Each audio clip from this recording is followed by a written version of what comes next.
Muy buenas tardes a todos nuestros queridos asistentes que hacen parte de la comunidad de Andina Link.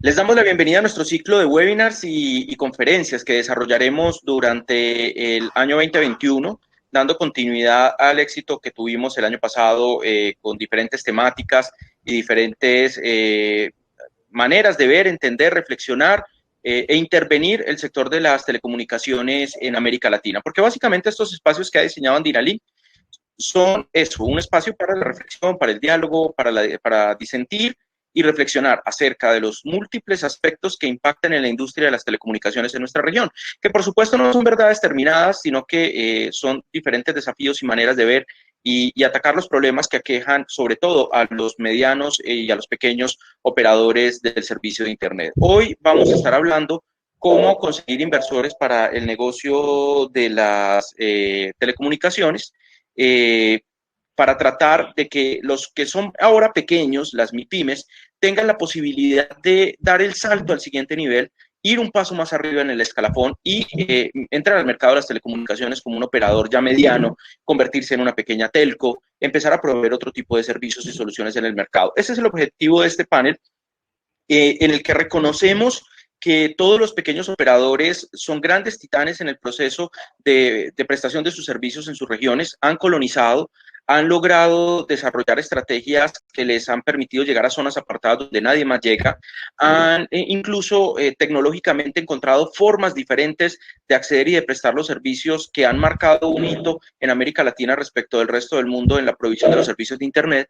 Y que efectivamente todas esas actividades que desarrollan son supremamente valiosas y son un ejemplo para otros continentes y al mismo tiempo han cambiado el paisaje y la realidad del negocio del sector de las telecomunicaciones en América Latina. Pero nunca se debe quedar uno pensando en estar estancado, por más que se hayan hecho bien las cosas, por más que se tenga un buen número de clientes, por más que se tenga una buena zona de cobertura, siempre es posible pensar en crecer más, en ofrecer nuevos servicios, en incorporar y desarrollar nuevas estrategias de mercado, nuevas tecnologías, en buscar nuevas alianzas estratégicas. Y uno de los puntos claves en ese proceso, que es muy importante, es cómo conseguir inversores, cómo buscar un apalancamiento, cómo buscar músculo financiero, cómo buscar aliados y socios estratégicos. Es de lo que vamos a estar hablando en el día de hoy y para eso tenemos dos invitados de lujo que nos van a acompañar en la reflexión y en el discernimiento sobre este proceso. En primer lugar, tenemos al ingeniero Rodolfo Bianchi, quien es el presidente de Oficina PYME.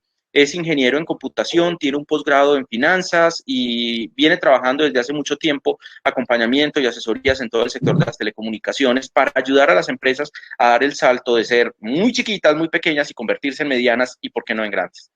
Y tenemos a Marcelo de Ambrosio, quien es el presidente de la Cámara Argentina de Pequeños Proveedores de Internet.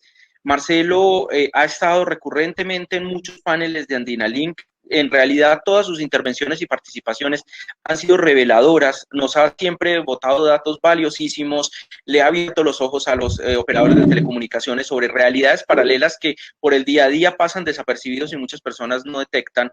Nos ha contado mucho de la experiencia de cómo esta asociación en Argentina se ha convertido en un referente en toda América Latina y siempre que lo tenemos, sus aportes son muy valiosos. Lo hemos tenido tanto presencialmente como virtualmente y sin duda su participación es muy valiosa. Además, en este tema en particular, Marcelo ha sido un abanderado. Él hace tiempo viene jalonando las iniciativas para ayudar a los pequeños operadores a convertirse en telcos. Desarrolla consultorías en ese sentido con muchas empresas en la región y creo que es difícil encontrar una persona que tal vez tenga una visión 360 tan holística, tan completa de esta realidad. Entonces, tanto con Roberto, con Rodolfo y con Marcelo, vamos a tener una mirada que nos va a permitir comprender en múltiples dimensiones la realidad de lo que está pasando, de cuáles son las estrategias y las posibilidades para realmente que los pequeños operadores se conviertan en operadores de telecomunicaciones. Todos ustedes sean bienvenidos. Recuerden que en nuestro chat pueden anotar sus preguntas, las vamos a estar recopilando, agrupando y en el segundo segmento se las vamos a estar pasando a nuestros panelistas para que puedan aclarar todas sus dudas. Muchísimas gracias, Rodolfo. Muchísimas gracias, Marcelo, por acompañarnos. Sé que son personas muy ocupadas, que tienen agendas muy complejas, que el día a día a todos nos come, que hayan sacado su tiempo, abierto su agenda para estar con nosotros. Lo valoramos muchísimo, pero sobre todo lo valoran todos nuestros asociados y nuestros participantes en Andina Link. Les encanta siempre escuchar de expertos, soluciones y muy especialmente en este caso, todo su conocimiento y expertise en el proceso de migración de pequeños a grandes operadores. Entonces, sin quitarles más tiempo, les doy la palabra. Adelante, Rodolfo, tú tienes una presentación inicial junto con Marcelo para introducir este tema. Les doy la palabra y en el segundo segmento ya avanzamos con las diferentes preguntas y temas que queremos abordar. Bienvenido. Hola. Para empezar y para que me rete Rodolfo, lo voy a interrumpir. Los que estén en el chat, por favor, pongan de dónde son, de qué país son, para interactuar. En este caso, yo estoy en Medellín, en Colombia en este momento, y Rodolfo está en Argentina. Adelante, Rodolfo, perdóname. Muy bien, buenas tardes a todos. Muchísimas gracias, Gabriel, por la presentación y Marcelo por tu oportuna intervención.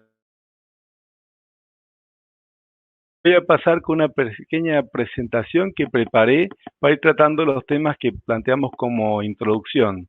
Mientras paso la presentación no voy a poder ver el chat, así que por favor, Gabriel, auxíliame si hay alguna pregunta interesante mientras estamos haciendo la presentación, me interrumpís para dar pie y comentarme, por favor.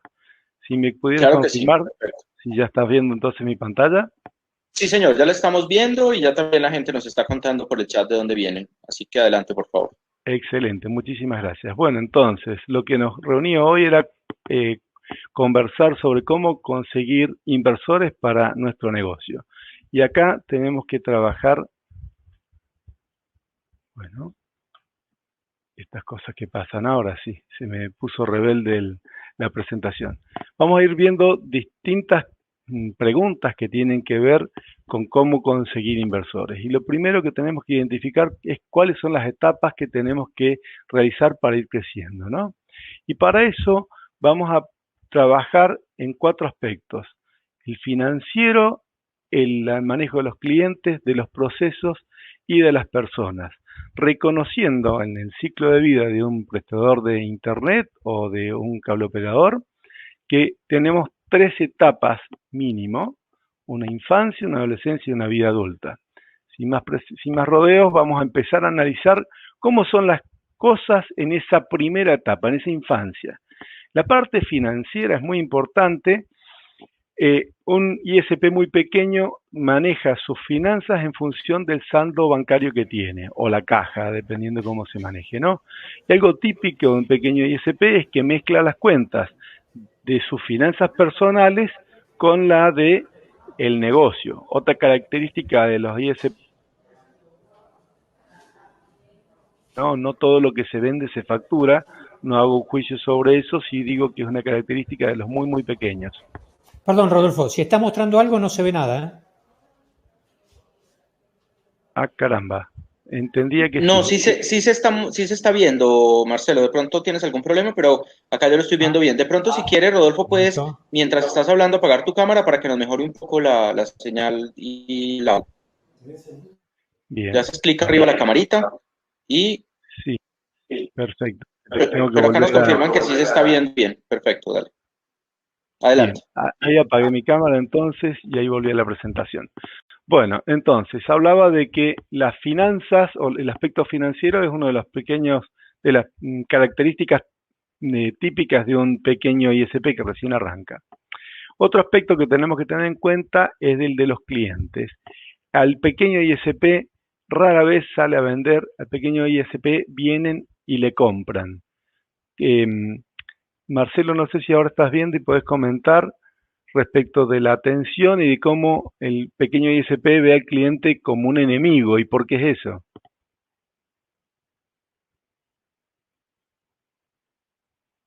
Bueno, ahora lo perdí, Marcelo, no se haga ningún problema.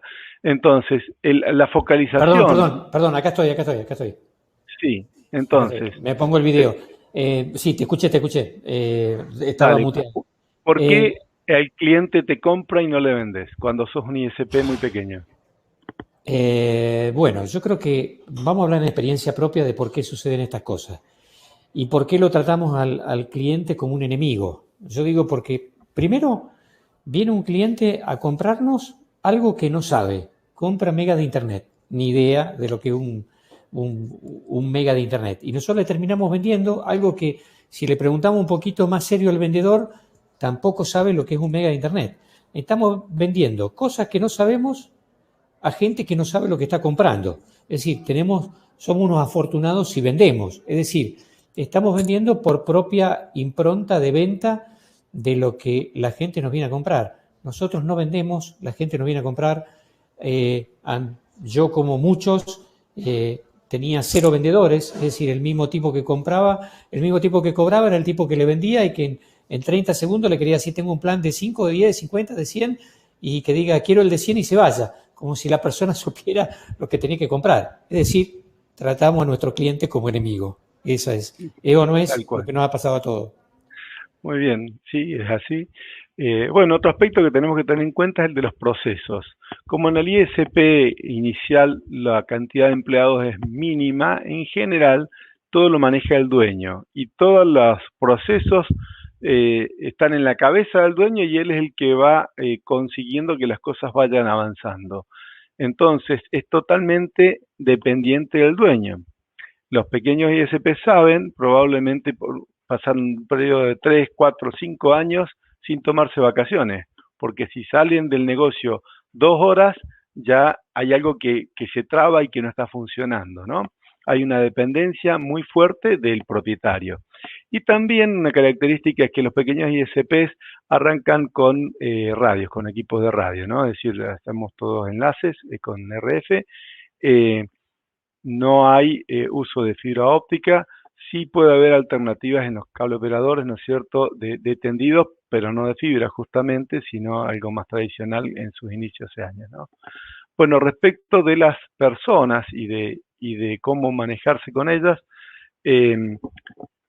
hablamos de aprendices de superhéroes porque estamos en todas. No sé, Marcelo, si nos podés contar alguna cuestión para graficar eso y de qué es valorar el esfuerzo y no el objetivo, digamos, la concreción de la tarea. Sí, por supuesto. ¿Qué es lo que hacíamos o lo que hacemos muchos? El propio dueño, el que lleva la cabeza de todo, el que hace todo, y si se rompe algo salimos todo corriendo y por supuesto valorizamos siempre el esfuerzo de resolver la catástrofe, nunca de prever las cosas, porque nosotros así también como dueños hemos vivido toda esa historia de ir resolviendo catástrofes en vez de ir previendo los problemas. Entonces, nuestro personal es valorado por si tiene la capacidad de esforzarse en el momento que sucede y no de resolver los problemas previamente, ¿no? Y hacemos una mala valorización de nuestras personas. Claro, quedamos atrapados en esa forma de medir el éxito de la tarea de las personas. Bueno, pasamos a la siguiente etapa, ¿sí? Cuando ya empezamos a madurar. En el tema financiero aparecen unos controles financieros básicos. Miren, increíblemente hay gente que libra cheques y no sabe cuándo levantar un cheque y se entera porque el banco le avisan que tiene un descubierto. Ese tipo de control básico de las finanzas es característico que se empiece a hacer en esta etapa, en donde ya sí toma alguna anotación y se va previendo eso. Además, las cuentas del dueño empezamos a intentar separarlas. Muchas veces las separamos sacando cuentas separadas, pero fiscalmente a veces tiene una conveniencia mantenerlas juntas y nos interesa mezclarlas porque podemos sacar algún beneficio económico, ¿no? E impositivo. Por eso se sigue dando todavía esta mezcla.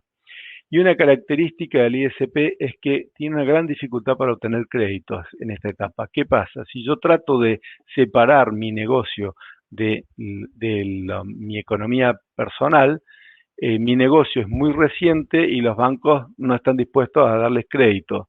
Entonces cuesta mucho ir generando ese historial crediticio. Bien.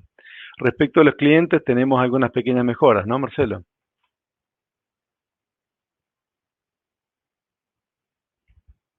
Bueno, estás complicado hoy, Marcelo. Perdón, me olvido de mutear, lo tengo muteado. Perdón, ya vemos la posibilidad de que tenemos que entrar y llegar de forma diferente a los clientes. ¿Por qué? porque ya nos empezaron a invadir las redes sociales, tenemos que participar en las redes sociales, cómo estamos más presentes, cómo vendemos, ya la competencia viene y vende, es más ágil, la propaganda entra por todos lados, entonces ya tenemos que empezar a ver cómo atendemos diferente al cliente, ya el cliente lo empezamos a situar en qué es importante, en que se tiene que comunicar en forma diferente, pero todavía no llegamos a la eficiencia de esto, ¿no? Sí, una cosa que pasa acá, Marcelo, corregime si no, es que el ISP deja de atender el teléfono, el dueño deja de atender el teléfono, ponemos a alguien a que atienda el teléfono. Ya no le damos a todo el mundo el celular nuestro, le damos el de la empresa, o el celular nuestro se lo pasamos a alguien que lo atiende en la empresa, ¿no? Sí, o algo, una circunstancia en el medio, pusimos el WhatsApp y ya con el WhatsApp atendemos a todo. Entonces ponemos una persona con el WhatsApp y ¿qué sucede? Se le traspapelean de 15, contesta 10, los otros 10 te llaman por teléfono a vos diciendo que no le recontestan el WhatsApp.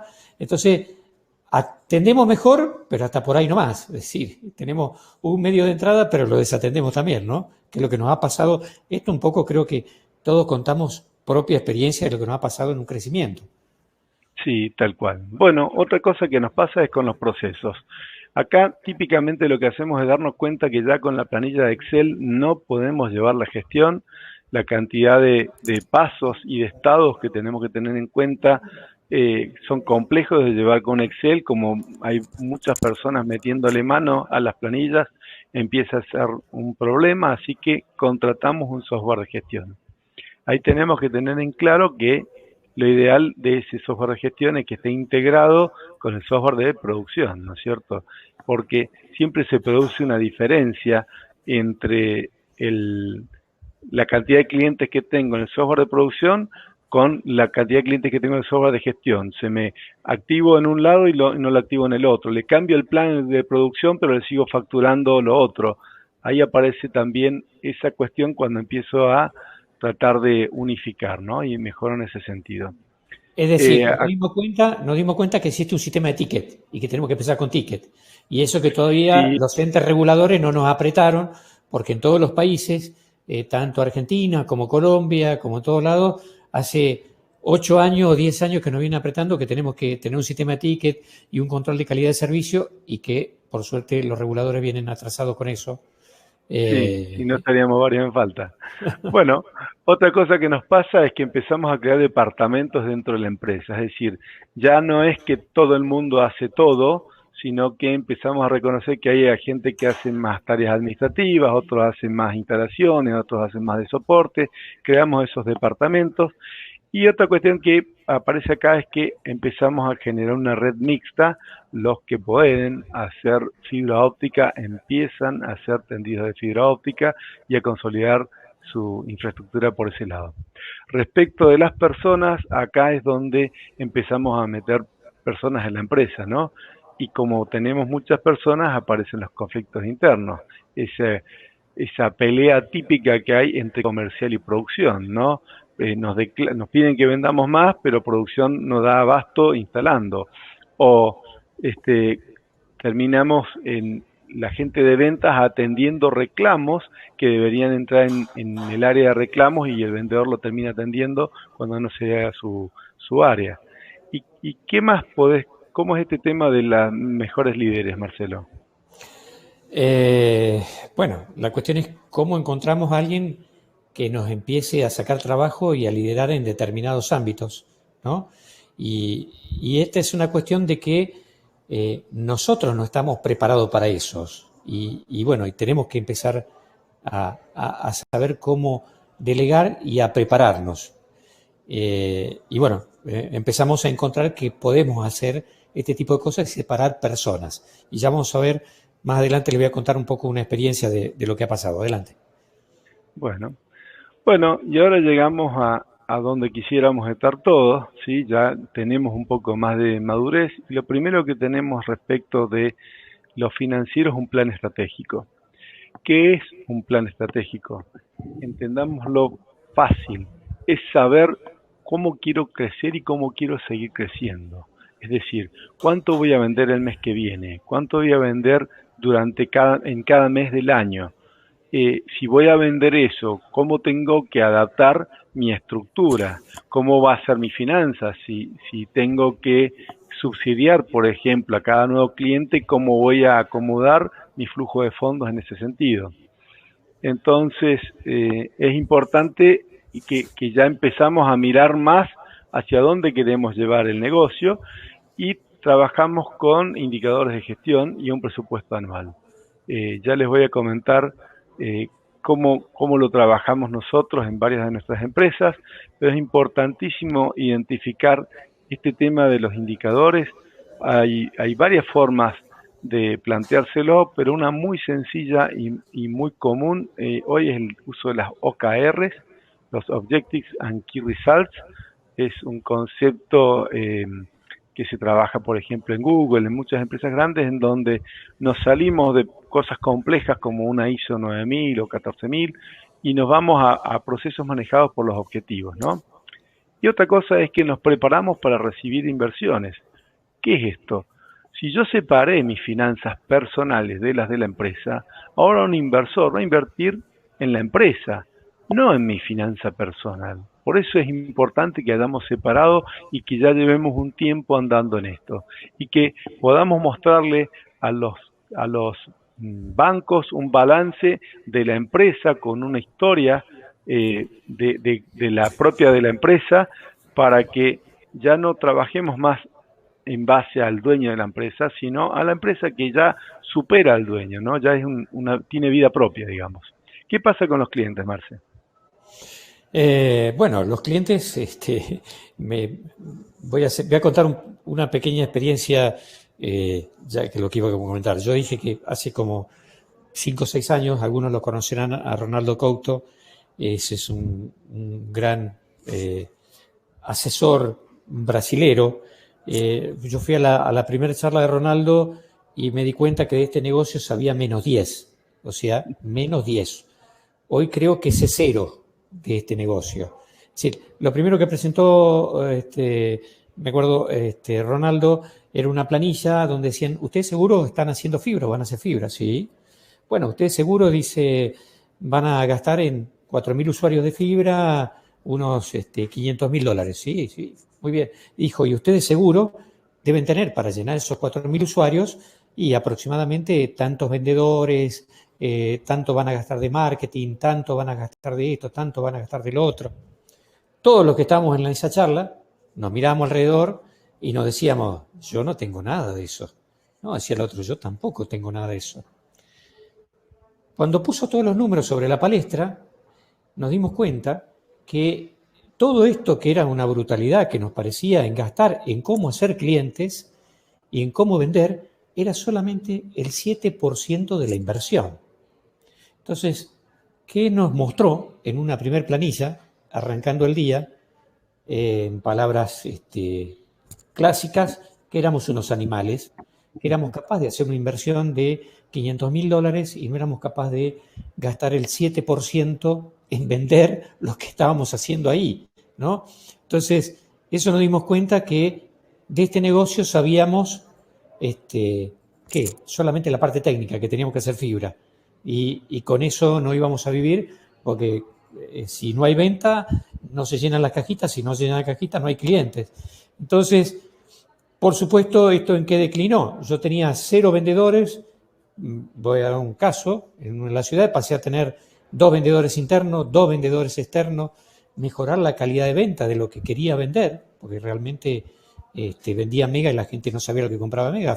Cuando volví del curso, lo agarré a mi vendedor y le dije, ¿qué es un Mega? Vos vendés, ¿qué es un Mega?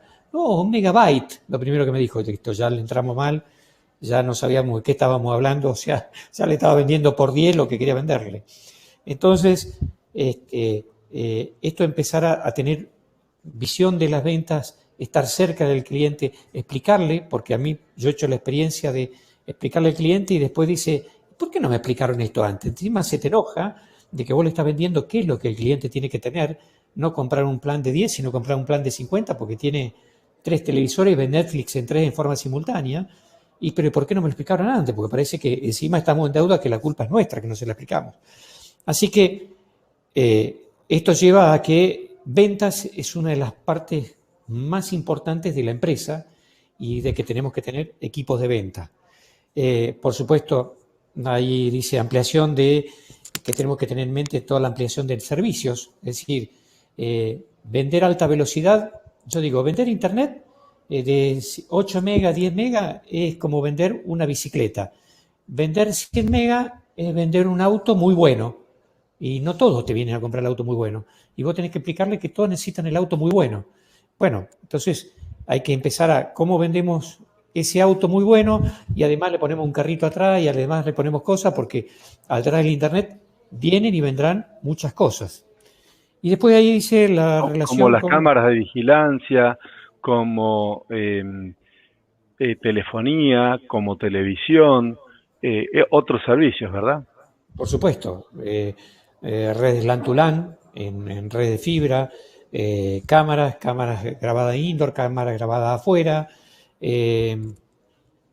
tutti frutti de los negocios que vienen. Bueno, me habrán escuchado, por ahí lo que no me escucharon nunca, yo siempre dije que el mundo de las alarmas el mundo de la alarma termina siendo un ISP o un proveedor de internet, o los ISP terminan dando alarmas, porque cámara y alarma va todo junto y va todo a un mismo punto. Es decir, o vamos para ahí o vamos para ahí. O el alarmero va a terminar siendo proveedor de internet o dando internet, que de hecho nosotros tenemos ejemplos en Argentina en 2 ciudades que el que hacía alarmas se puso a dar internet. ¿Está?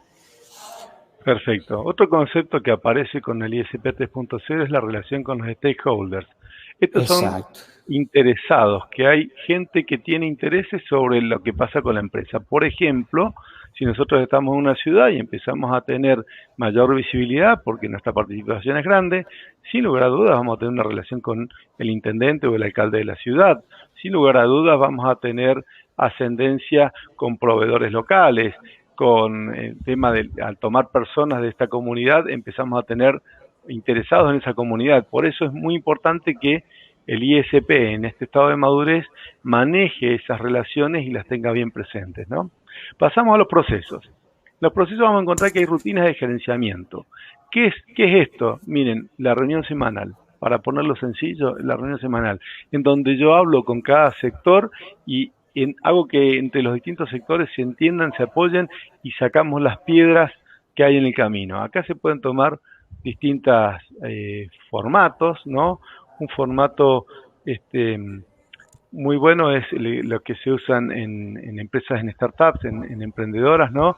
En donde tratamos de hacer la reunión de pie para no enfermarnos de reunionitis, ¿no? Y pasarnos de reunión en reunión. Tratamos de que cada uno nos comente en la reunión qué es lo que ha hecho desde la última reunión y qué va a hacer de acá a la próxima reunión y si hay algo que lo está trabando.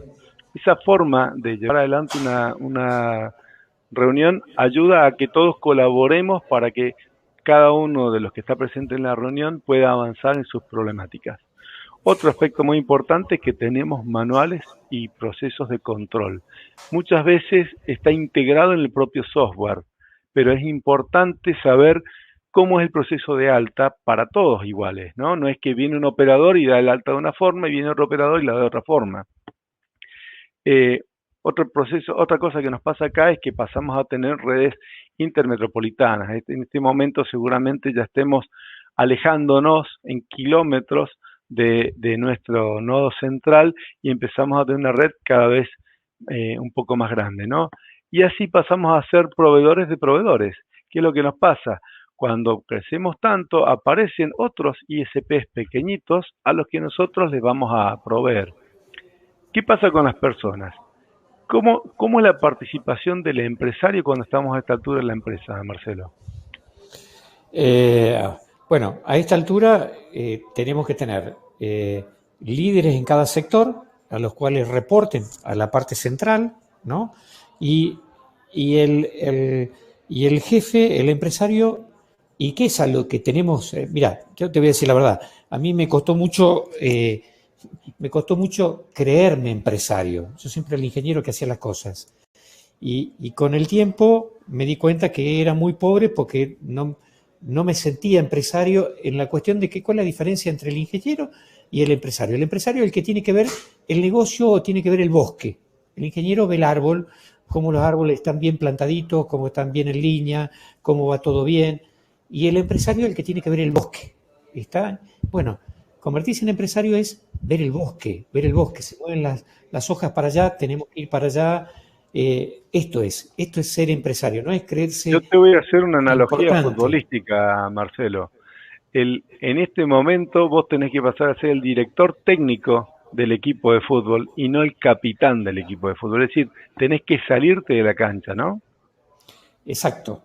Créanme que eso le da una visibilidad totalmente diferente al negocio, a uno y a todo lo que tiene que ser. Pero bueno, todo esto es de una madurez de la cual tenemos que crecer todos. La idea de esta charla es transmitirle de cómo tanto un pequeño, un cablero, lo que sea, vamos cada vez más rápido a esa madurez, porque la finalidad de esta charla es cómo nosotros nos presentamos para que alguien diga, voy a invertir plata en vos porque todas estas cosas son ordenadas, tus números están bien, o te voy a comprar, ¿por qué no? O te voy a asociar porque me gusta tu emprendimiento. Entonces, todo esto tiene que declinar en esto, cómo mostramos fortalezas, ¿no? Y bueno, después en el tema este dice crear directorios. Rodolfo sabe más de cómo crear directores, que entren, que salga, y el entrenamiento continuo, que por supuesto es más que fundamental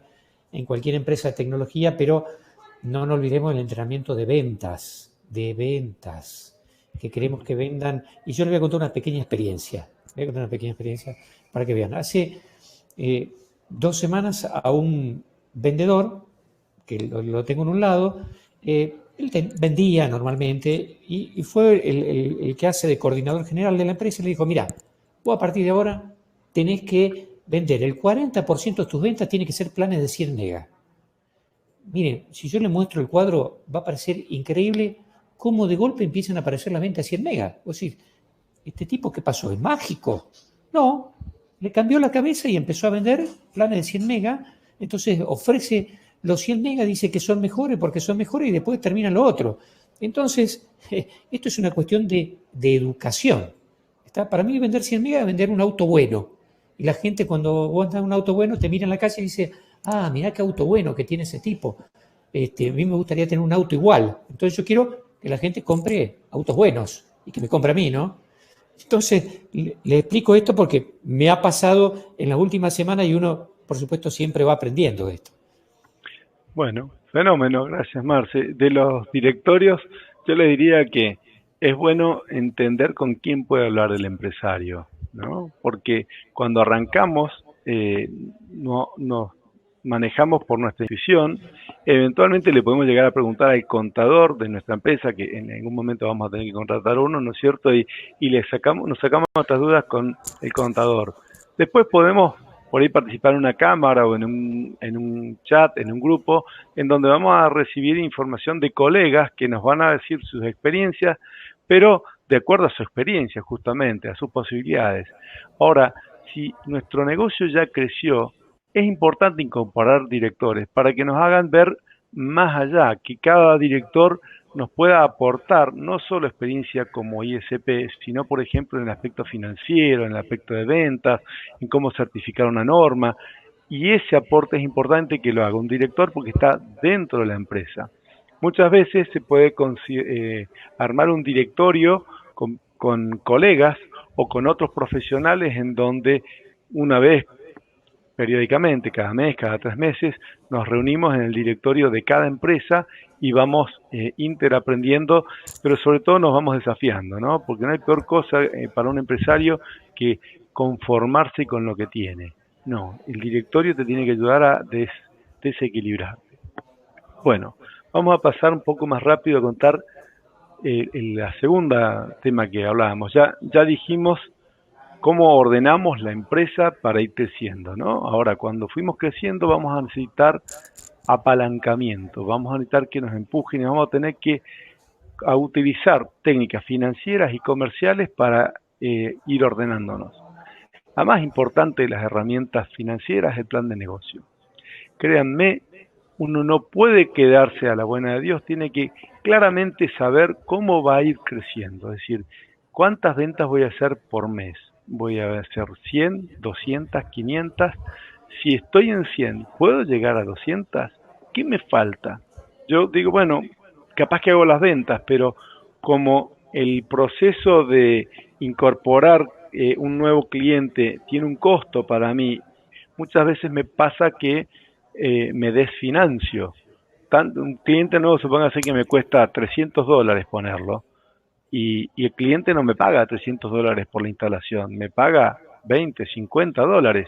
¿De dónde saco los otros 250 si en un mes tuve 1000 clientes nuevos? ¿Sí? Esa visión de cómo acomodar el crecimiento y de dónde irme financiando tiene que quedar claramente plasmado en el plan de negocios. Otro tema que es muy importante es el balance. Nosotros con nuestro balance tenemos que hablarle ya no a la AFIP, la DIAN o el fisco, digamos, sino que tenemos que hablarle a los posibles inversores, sea el banco o sea otro tipo de inversor. Nuestro balance tiene que transmitir una transparencia sobre lo que tenemos en la empresa y sobre cómo nos vamos manejando, y tenemos que ir generando un historial crediticio para que cada vez más los bancos o los inversores vayan acompañándonos. Cuando la empresa está recién formada nos van a dar un crédito pequeño, pidámoslo, aunque no nos haga falta. ¿Para qué? Para ir generando una historia crediticio. Que el banco con el que trabajamos vea que nosotros pedimos un crédito chiquitito y todos los meses rigurosamente lo pagamos. Pasó un año y ahora tenemos un patrimonio mayor, podemos pedir un crédito un poco mayor, empujemos para que eso se vaya dando y tengamos el balance como la herramienta para respaldarnos.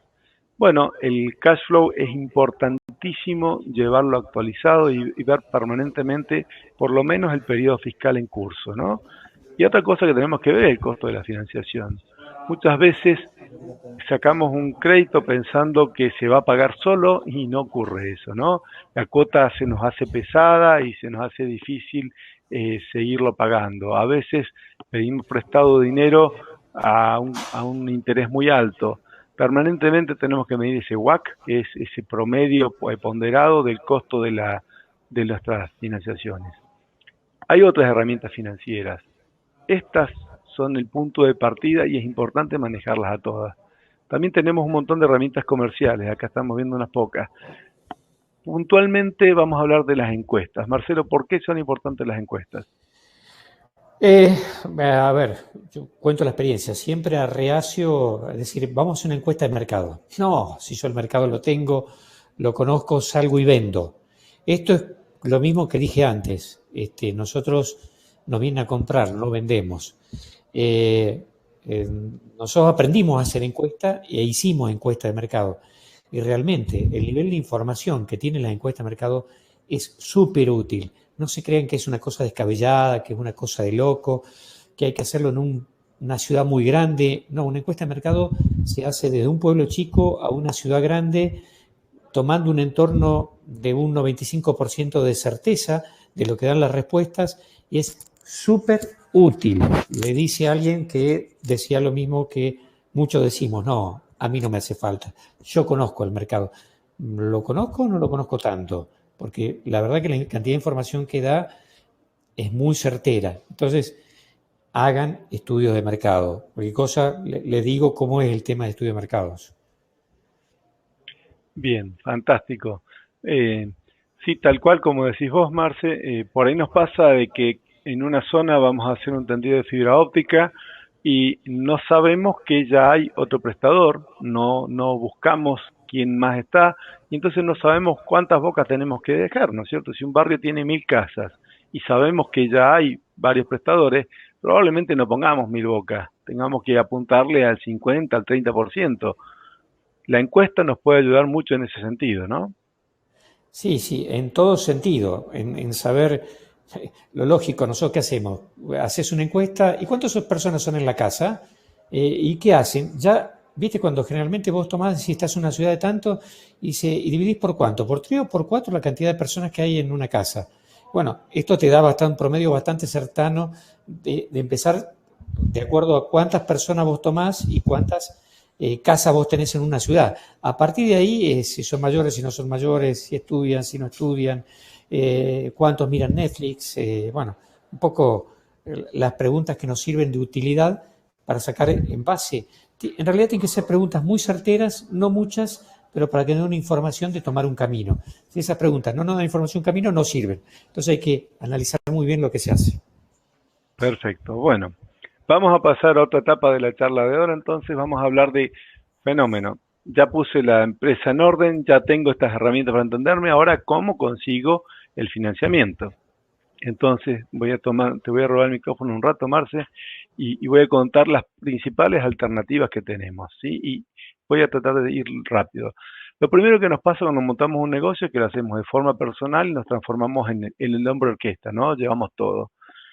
Cuando queremos apalancar el negocio, es decir, crecer un poco más rápido que solamente con lo que conseguimos de nuestros clientes, empezamos a buscar dinero prestado. A veces es el propio cliente que nos puede prestar el dinero. Por ejemplo, en mi empresa, yo le vendo al cliente la instalación y 6 meses por adelantado. Entonces, él me ayuda a financiar ese sobrecosto que tengo en los primeros meses por haber comprado el equipo y haber hecho la instalación, ¿no? Y lo típico, que todos lo hemos hecho en algún momento, es conseguir dinero de la familia, de amigos y de algunos tontos, dicen por ahí, ¿no? Que nos empujan. Bueno, una alternativa muy interesante es conseguir socios. Y acá tengamos mucho cuidado con los socios que vamos a buscar. Marcelo siempre dice que un socio tiene que poner tiempo, dinero y cabeza. Si un socio no les va a aportar esas 3 cosas, por favor, no lo asocien. Sépanlo, si no, están destinados en el corto plazo a darse cuenta de por qué hacía falta que aportara todo eso. Ahí tienen 3 páginas web para ver de 3 empresas distintas que tenemos con socios distintos y en todos estamos poniendo tiempo, dinero y cabeza, ¿no? Es decir, hay que entender del negocio y para dónde queremos ir, hay que hacer un aporte y hay que trabajar en la propia empresa. Tenemos que conseguir esto de nuestros socios, por lo menos en los primeros estadios, ¿sí? En la 1.0, es esto lo que tenemos que buscar. Una alternativa muy rápida de apalancar es buscar una franquicia.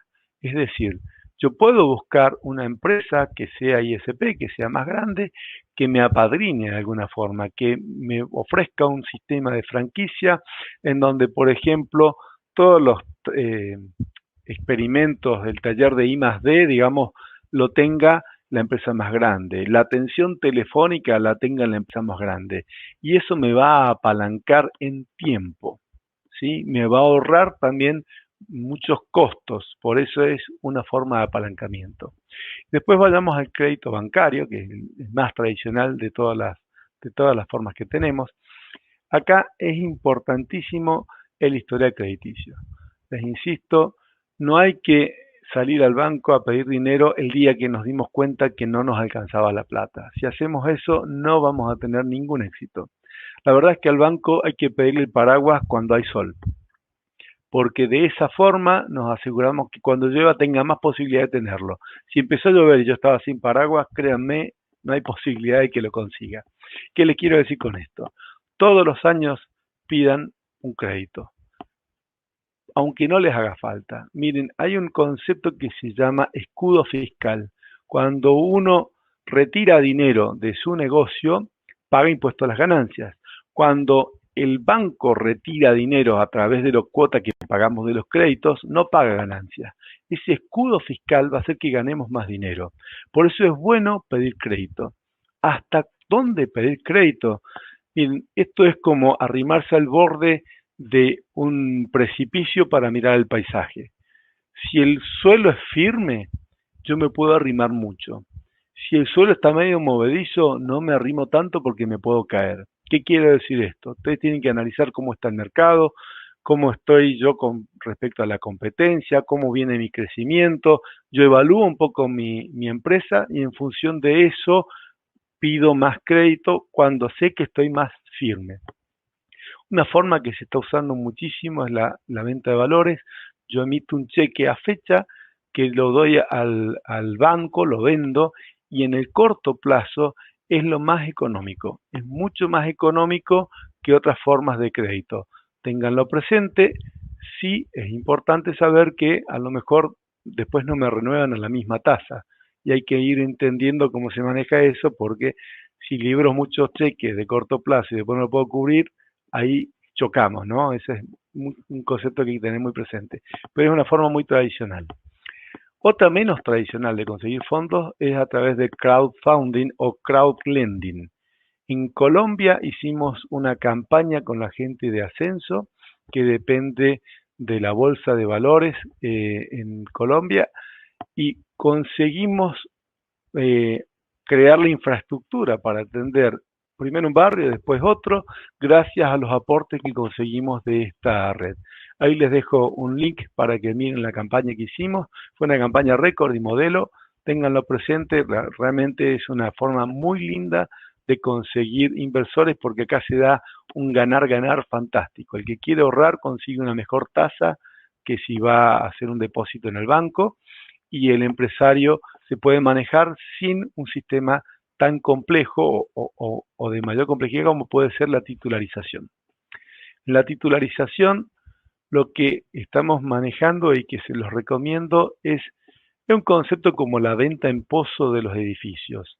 Es decir, si yo obtengo por crowdfunding o venta de valores o crédito bancario, estoy generándole un pasivo a la empresa y tiene un límite que está dado por el riesgo que quieren correr mis inversores también, y que quiere correr el que me da el dinero. Si yo tengo una empresa que factura en el año 1.000.000, no puedo esperar que me den un crédito de 50 millones. Realmente no se va a dar así. Ahora, con la titularización podemos revertir esto. El concepto que estamos manejando es semejante a esto. Yo vivo en una casa, se la puedo vender a una empresa que después me la va a alquilar. Esa empresa que me compra mi casa y después me la alquila, en realidad es un fideicomiso, y hay inversores que ponen dinero en ese fideicomiso para darme el dinero para comprarme la casa. La casa yo la puedo tener, es una red que ya tengo, o la salgo a construir. Entonces es como la venta en pozo de un hotel, por ejemplo, o de un departamento, ¿no? Yo sé que voy a comprar este edificio y hago ese proceso. Son distintas formas de titularización. Estamos llevando adelante un proceso en este sentido con razonable éxito. Estaría muy bueno que investiguen sobre las posibilidades que tiene en ese sentido. Después tenemos una forma muy tradicional para los grandes emprendimientos, que es el manejo de obligaciones negociables. Miren, la desventaja que tenemos es que esto es, dependiendo del mercado donde estemos, el que compra obligaciones negociables puede ser un inversor como una mutual, ¿no? Un inversor corporativo. Y si nuestra empresa es pequeña, no nos van a dar pelota, no nos van a tener en cuenta. Entonces, es un planteo razonable solamente cuando somos muy, muy grandes. Después podemos emitir acciones. Si vamos a emitir acciones, entendamos que si nuestra empresa tiene una rentabilidad muy alta, estamos perdiendo ganancia, es decir, si la vamos a dar a los accionistas que invierten en nosotros. En ese caso nos conviene pedir un crédito. Si nuestros créditos les queremos bajar un poco el costo que tenemos y nuestra rentabilidad ya no es tan alta, ahí sí podemos pensar en vender acciones, y entonces va a ser un crédito más económico. El punto de equilibrio de cuándo pedir un crédito y cuándo vender acciones, es importante tener presente esa diferencia, ¿no? Y otro camino que es importante también es cuando vamos haciendo un proceso de startups, que vamos consiguiendo inversores. No es un ISP en la empresa típica que quiere, en la que quiere invertir un inversor de startups. Típicamente buscan empresas que tengan un potencial de crecimiento global o regional importante. Un ISP al principio es pequeño. Por eso es importante ver de qué forma nos vamos a ir manejando para el crecimiento. Y acá hay otra forma de financiamiento importante, que es el de proyectos conjuntos o redes neutras también, ¿no? Esto es, si yo tengo que hacer una red de fibra óptica en una ciudad muy grande y voy a demorarme muchos años, me puedo unir con el gobierno y hacer el tendido de fibra óptica y explotarlo después como una red neutra. O me puedo reunir con otros prestadores, con otros ISPs y armar juntos esa red. Entonces, es importante que entendamos que hay proyectos que podemos manejar de forma conjunta que nos van a ayudar a apalancarnos. Bueno, existen otras formas de financiamiento, estas me parecieron las más importantes y se las quería mencionar. Con gusto respondo después consultas sobre estos temas. Vamos a hablar del último punto de la charla de hoy, que son otras estrategias para hacer crecer aún más su negocio. Acá sí, Marce, te voy a pedir que nos ayudes y nos cuentes, por ejemplo, por qué es importante la elección adecuada de hardware. ¿Qué tiene que ver esto con hacer crecer el negocio? Perdón que me muteo. A ver, vamos un poco al objetivo de la charla, y es cómo invierten en nosotros o cómo nos compran, qué sirven, servimos, no servimos, valemos, no valemos. Entonces, hay dentro de la elección de hardware, ensalada de marcas, etcétera, digamos, tenemos que mostrarnos, cuando nos mostramos como empresa o viene alguien haciendo un análisis como empresa, nos analiza técnicamente, financieramente, en ventas, en rentabilidad, en todo este tipo de cosas. Entonces, por un lado tenemos cuestiones técnicas. Ahí tenemos elección del hardware. Primera pregunta que viene cualquiera. ¿Tenés fibra, tenés aire o tenés ambos? ¿Tenés permisos? ¿Cómo están tus nodos? ¿Son precarios? ¿Tenés contrato? ¿No tenés? Ensalada de marcas. ¿Qué significa esto? Y ha pasado en gente que le hemos hecho consultoría, que vamos y tienen una marca que ningún inversor mediano ni grande va a comprar con esa marca. Entonces, la cuestión es cómo tomar buenas resoluciones antes en todos estos aspectos, porque termina que lo barato sale caro, ¿no? Acuérdense que nos estamos mostrando a ver cómo nos compran o cómo le decimos, estos somos nosotros, vení a invertir. Entonces, alguien que venga a invertir y diga, bueno, ¿quién sos? ¿Qué tenés? Esto es como que yo vengo a invertir a vos y vos sos corredor de auto. Bueno, ¿qué tal es tu auto? Voy a preguntar primero, ¿no? ¿Es ganador, no es ganador? O si tenés un caballo, ¿no? Entonces, tenemos que pensar antes de hacer las cosas en cómo invertir en estas cosas, teniendo una visión de presente o de futuro, porque hay muchos ISP que ya nos ha pasado, que tienen su empresa, que están solos, mañana quieren vender y se dan cuenta que hicieron un esfuerzo grande en su vida y no tienen valor de reventa, ¿no? Estas cosas son importantes de ir previéndolas antes. Te amplío un tema, Marcelo. No quiere decir que yo esté pensando estrictamente en vender la empresa. Si yo quiero evaluar la posibilidad de fusionarme con otro ISP, por ejemplo, también va a mirar estas cosas. Si yo estoy buscando un inversor, un nuevo socio que me ayude a apalancar el negocio y entiende estos conceptos, también va a estar mirando. Es decir, no es solamente pensar exclusivamente si yo voy a vender la empresa y como no la pienso vender, esto no me hace falta. Sí, sí te hace falta porque son un montón de tips que consiguen que tu negocio valga más. Exacto. Después pasamos a, voy a ver tu empresa, ¿cómo es tu sistema de facturación? ¿Está automatizado con tu sistema de gestión de red? ¿Tu sistema de gestión de red cómo es? ¿Es moderno, no es moderno? ¿Es interoperable? ¿Es comunicable? Comunicable significa que la información pueda volar de un sistema a otro a través de una API o no. ¿Es auditable? Bueno, estas cosas hacen a la visión de cualquiera, porque esto lo que me va a dar es que yo como inversor en tu empresa o como comprador o como lo que sea, quiero tener una claridad de los datos presentados. Entonces, claridad y interoperabilidad entre los datos, ¿no? Entonces, ¿cómo vamos nosotros mejorando toda esta condición, que no es menos tener sistemas interoperables? Y les voy a contar una experiencia. Esta semana estuvimos hablando, vieron que tanto tanto en Argentina como en Colombia ya está hablando DirecTV Go y de salir. Y bueno, creo que uno de los objetivos de salir de DirecTV Go somos los ISP, ¿Por qué? Porque no somos cableros, porque nos van a venir a ofrecer. Y lo primero que hablamos no es si somos buenos, si somos malos, si tenemos clientes, bueno, por supuesto, qué calidad de servicios tenemos, qué planes damos, pero la otra palabra es si nuestro sistema va a ser integrable en los sistemas de ellos. Entonces, el tema de cómo tenemos nuestro sistema de facturación y qué tenemos es muy importante para poder upgradearnos y hacer ventas con otras empresas, ¿no? Y esto pasó esta semana. Bueno, sigo hablando. Competencias y ventas. Competencias. Yo voy a hacer un análisis, tengo que saber, por supuesto, cómo es mi entorno, los precios que tienen, cómo está mi competencia, si nosotros seguimos la competencia. Esto es lo que, vamos a ponerlo nuevamente, yo voy a evaluar que te voy a comprar tu nodo de Internet y voy a hacer una evaluación de tu competencia, ¿no? Y después de la competencia voy a saber si me meto en tu mercado, si no te meto en tu mercado, y también voy a ver cómo vienen tus volúmenes de ventas.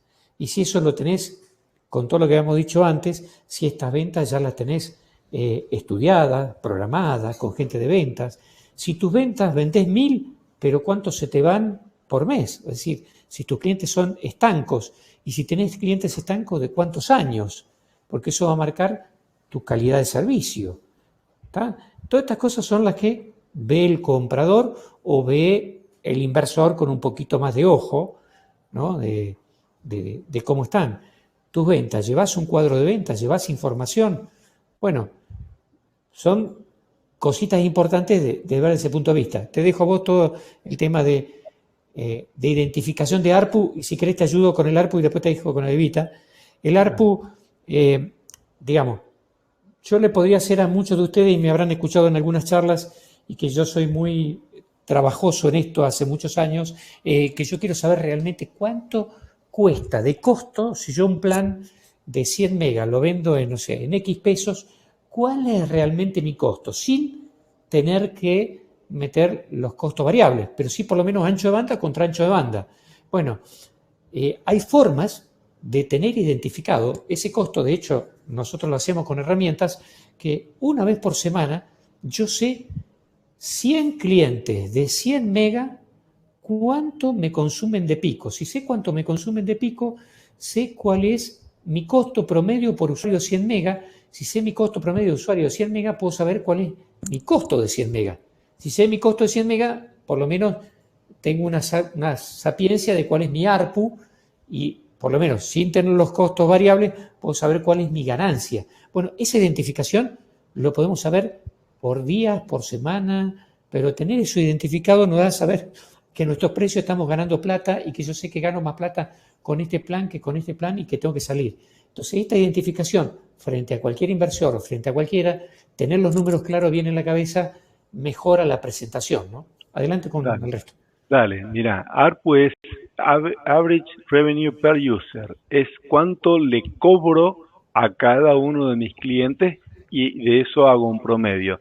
Está claro que no es lo mismo tener 100 clientes que le cobro 10 que 10 clientes que le cobro 10.000, ¿sí? Si mi ARPU es muy alto, por más que tenga poquitos clientes, voy a hacer muy buen negocio. Acá, por ejemplo, yo conozco ISPs que se especializan en venderles a empresas, no tienen clientes domésticos, entonces tienen un ARPU altísimo, y eso hace que el negocio sea muy rentable a pesar de que no tienen tantos clientes, ¿no es cierto? Otro tema, como explicabas vos, del EBITDA, es entender cuáles son mis costos directos, ¿no? Y cómo rápidamente puedo mostrar si yo tengo una rentabilidad alta antes de amortizaciones, impuestos, ¿no es cierto? Porque el que me va a mirar el negocio, y de vuelta puede ser alguien que me quiere comprar, pero también puede ser alguien que se quiere asociar conmigo, o que está evaluando mi negocio para ver si pone una franquicia como la que de mi negocio, ¿no? Entonces, yo tengo que poder mostrarle con facilidad estos negocios. Y acá hay una pregunta que uno siempre se tiene que hacer. ¿Cuánto vale mi negocio? Yo tengo una empresa. ¿Cuánto vale? Por más que no la vaya a vender, yo tengo que entender cuánto es el valor de ese mercado, porque como todo inversión, uno tiene que entender cuánto tiene invertido en ese inversión, cuánto es la renta que le saca todos los meses, y es como que uno tendría que hacer, créanme que yo lo hago, los invito a que hagan esto mismo, una listita en todo mi patrimonio, qué inversiones tengo y qué renta me dan cada mes. Y si veo una inversión grande que no me da buena renta, probablemente, y si además los problemas son grandes, probablemente valga la pena sacármelo de encima. Para cualquier inversor, dejemos de ser solamente ISP y pensemos de esta forma en nuestro negocio, porque además, si encontramos que así nuestro ISP es atractivo, seguramente vamos a conseguir inversores para entender, para ayudarnos a apalancar, ¿no? Y por último, esto pues, no me lo tomen mal, pero hay que estar claro de qué es lo que conviene mostrar y qué no cuando muestro mis negocios, ¿no? Yo no estoy obligado a mostrar todos los aspectos y por ahí yo estoy muy entusiasmado, por ejemplo, con los procesos técnicos y descuido lo administrativo. Sepamos cómo lo que yo querría ocultar me conviene volverlo a analizar y darle un empujón para subirle el valor completo a la empresa. Supónganse, para darles un ejemplo, yo tengo un montón de nodos y en ninguno tengo contrato. Si yo quiero vender la empresa y la va a comprar una multinacional, va a decir no, porque apenas yo te compre, la gente donde tenés los nodos, como saben que nosotros tenemos mucho dinero, van a venir a pedirnos una fortuna por los alquileres de esos espacios. Entonces, hay que ordenar la parte de los contratos. Ahora, si yo estoy iniciando un proceso de venta o estoy buscando inversores, tengo que ordenar esto antes. No tengo que esperar a que el que iba a invertir en mi empresa me lo señale. Actualización tecnológica, por ejemplo. Todavía hay gente que tiene clientes con un Nano Loco 2. Voy a decir, pero esa es una tecnología de hace 10 años. Y no importa, pero como me compro un Mega, bueno, hay que hacer una actualización tecnológica, porque un cliente que tiene ese equipamiento y que compra tan poco ancho de banda, seguramente tenga un ARPU muy bajo y no sea un negocio muy vendible. Por eso es importante hacer este esfuerzo de ir equilibrando, y si hay algo que yo lo querría ocultar, créanme que lo ideal es irlo trabajando. Esa es una muy buena estrategia para hacer crecer el negocio. Lo que yo sé que lo tengo débil, lo voy empujando. ¿Quién me puede ayudar a encontrar esto? Un asesor, alguien que yo pueda llamar y decir, che, ¿vos me mirarías la empresa a ver qué tengo que hacer?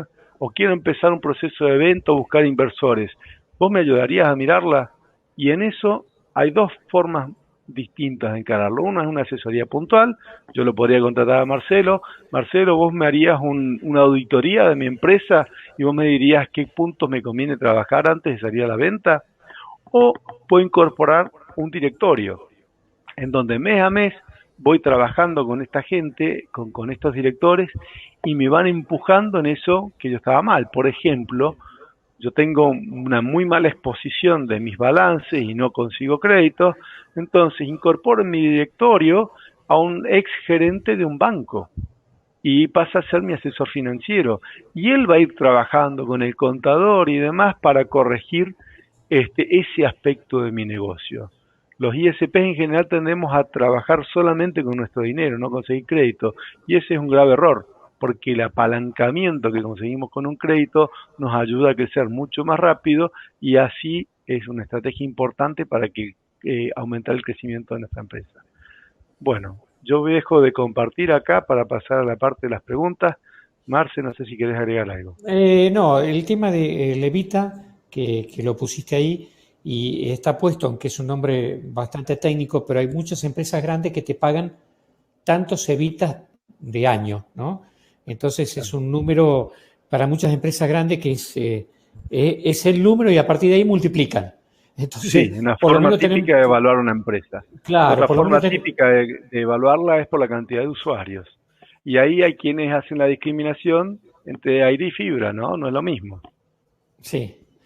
Bueno, pero el Evita es un número que muchas dicen, tanto de Evita por tanto tiempo te pago esto. Entonces es un número que por lo menos nosotros tenemos que empezar a tener la palabra en la cabeza y el número en la cabeza. Adelante, Gabriel. Bueno, muchísimas gracias. Yo creo que ha sido una exposición con una mirada muy amplia de todos los factores que están involucrados en el proceso de transformación y crecimiento de un operador de ISP. Digamos, los comentarios que estamos observando en el chat, siento que ha sido de mucha utilidad para nuestros invitados.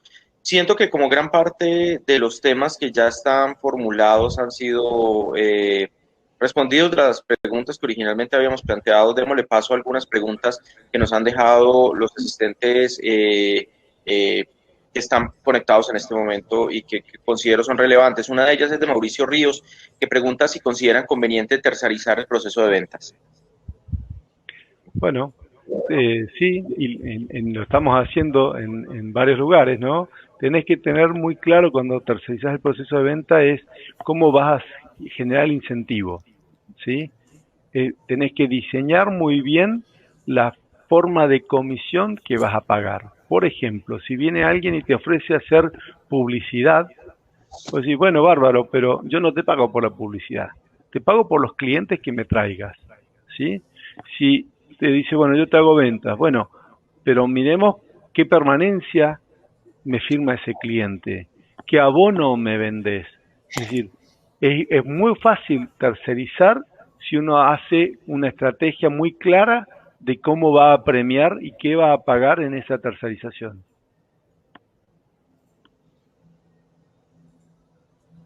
Ok, bueno, muchas de hecho ya han sido respondidas en el camino por ustedes, entonces voy a omitir las preguntas pues, que ya han sido resueltas. Por ejemplo, la de cómo valorar el SP, ustedes claramente han dejado los elementos o los insumos sobre los cuales se hacen. De pronto, esta podría ser para profundizar. ¿Qué estrategia de ventas aconsejan ustedes que es la más exitosa por porcentaje de éxito? ¿Querés contactar vos, Marce? Dale. Bueno, hemos evaluado diferentes, digamos, todo depende del que venda y del que compre. El que venda va a querer mostrar su punto fuerte, que es una cosa, y el que compre va a tratar de ver cuáles son los puntos débiles o el análisis de todo lo que veníamos haciendo anterior. Yo creo que lo mejor es tener claro esto que pusimos de realmente cuál es nuestro EBITDA para saber cuál es nuestra rentabilidad real y a partir de ahí, bueno, saber que vamos a pedir que eso es lo justo y cuánto más vamos a pedir, ¿no? Y en toda esta ensalada es un poco lo que hablamos. Tenés permiso, tenés poste, tenés fibra, tenés estaticidad, bueno, son todas las preguntas que vienen alrededor y eso hace al número. Pero por lo menos nosotros tenemos que tener claro los números, esa es la idea. Darnos una base que de ahí para abajo no, lo demás es mentira. Por eso tenemos que saber realmente cuál es nuestra rentabilidad. Y a veces es difícil hacer estos números anuales y tener la rentabilidad de lo que realmente tenemos, ¿no? Hemos visto diferentes formas de que se han vendido y diferentes compradores con más experiencia o con menos experiencia. No sé, yo me preparo para el comprador más vivo y a ver cómo me preparo yo frente a eso, si le voy a mostrar algo o no le tengo que ocultar determinadas cosas. Gracias, Marcelo. Recuerden que a los que han tenido algún problema porque les ha fallado la conexión, que en el canal de Andina Link Virtual en YouTube queda, una vez finaliza esta exposición, queda montado para que puedan volver a verla con toda la calma, parándola, reproduciéndola, retrocediéndola. Queda bajo demanda, totalmente gratis para todos ustedes. Igualmente, de pronto en el chat, Marcelo y Rodolfo, si quieren compartirle el correo, porque hay varias personas que están pidiendo los datos de ustedes, entonces si quieren en el chat pueden dejar sus correos y números para que los contacten. Hay una pregunta muy buena de Miguel Ángel Chávez y es cómo se diferencia el Evita en fibra y en radio. Me imagino que con radio se debe estar refiriendo a wireless, ¿no? ¿Cómo se hace esa diferencia? Bueno, mira, en realidad es muy difícil porque no tenés muchos casos de que tengas exclusivamente radio o fibra, ¿no? En general tenés mixto o tenés solamente aire. Es raro que alguien tenga exclusivamente fibra. Nosotros tenemos de las tres cosas, solo aire, solo fibra y de las dos mix, y la verdad es que te da muy semejante. Nosotros solemos medirlo también para que le va a ser más fácil al que nos esté escuchando ahora. en función de la cobranza. Miren, es una forma alternativa. En vez de mirar el EBITDA, yo miro cuánto es mi cobranza y miro cuánto qué porcentaje de esa cobranza me puedo poner en el bolsillo, ¿sí? Nuestro negocio suele andar en el orden del 30%. Es decir, yo cobro 100 en total a mis clientes, 100 millones, ¿sí? 100 millones, en mi bolsillo van a quedar 30 millones. Eso es una muy buena rentabilidad cuando yo estoy ya amesetado, digamos, ¿no? Si todavía estoy creciendo y reinvirtiendo muchísimo, por supuesto, voy a sacar menos. Pero es razonable hablar de entre el 10 y el 30%. Muy bien, Ricky Ramírez, que ha estado muy activo. Pregunta si consideran acertados sinergias o acuerdos entre cableras, entre dos o más cableras, si esos acuerdos, alianzas son adecuadas. Totalmente, Ricky. La semana que viene es casi una charla más específica de eso, que es hablar de redes neutras. Vamos a hablar todo de redes neutras. Y eso muestra cómo es compartir tu red cuando tu red puede ser compartible. Hoy decir, entre cableros y ISP, tirar dos redes paralelas es una equivocación grande. Lo que mejor vale es tener la cabeza abierta y vender entre ambos sobre una sola red o construir una acá, la otra allá y cómo nos sumamos. La semana que viene vamos a hablar de redes neutras, que es un poco el concepto que está de boom. No sé si vieron acá en Bogotá que ETB firmó con Ufinet para toda la red neutra de Bogotá, pero dicen que va a ser neutra, no sé, ojalá Dios quiera.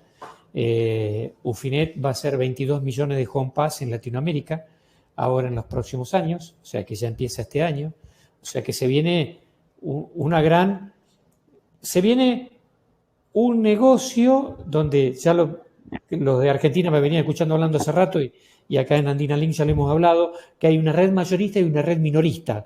Y no hay que asustarse de que le vamos a comprar a una mayorista y nosotros vamos a hacer lo que vamos a llegar al cliente, o podemos ser nosotros la mayorista, o entre dos vamos a ser mayoristas y le vamos a vender a N cantidad de ISP. Yo vivo en una ciudad que por mi ciudad pasan 5 operadores más por mi red. Es decir, yo podría tener los clientes operadores, pero no. Para mí es buen negocio compartirla y para ellos es buen negocio estar todos juntos. ¿Está? Nunca hubieran podido hacer una red así. Entonces, no le tengamos miedo, abramos la cabeza, porque quien hace fibra lo que quiere llenar es cajitas, ¿no? Porque tener cajita vacía es mala inversión. Así que abramos la cabeza, que viene ese mundo. Jorge Valarasto pregunta si se debe variabilizar a los directores o al personal operativo y cómo hacerlo. Bueno, mirá, hay distintas experiencias en ese sentido. La verdad es que siempre se trata de poner un incentivo. En las empresas americanas es de rigor, ¿no? Si a la empresa le va bien ese año se pagan premios importantes. En el mundo latinoamericano tenemos una cierta reticencia a pagar premios de esa forma, pero suele ser muy efectivo y a apoyar, digamos, la gestión de un director empujándole con algún premio realmente sirve.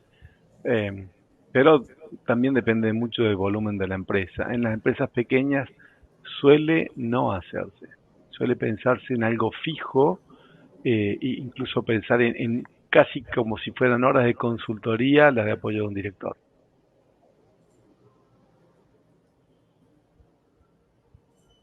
Muy bien. Creo que con esto pues vamos finalizando. Me parece que los diferentes elementos que ustedes han aportado desde una perspectiva financiera, comercial, administrativa, técnica, son un insumo muy valioso para que muchos operadores se atrevan a dar el siguiente paso. Yo siento que una de las grandes dificultades que tiene todo emprendimiento, y muy particularmente en el sector de las telecomunicaciones, es la que se quedan en la zona de confort. Y salir de esa zona no es fácil, dar el salto no es fácil.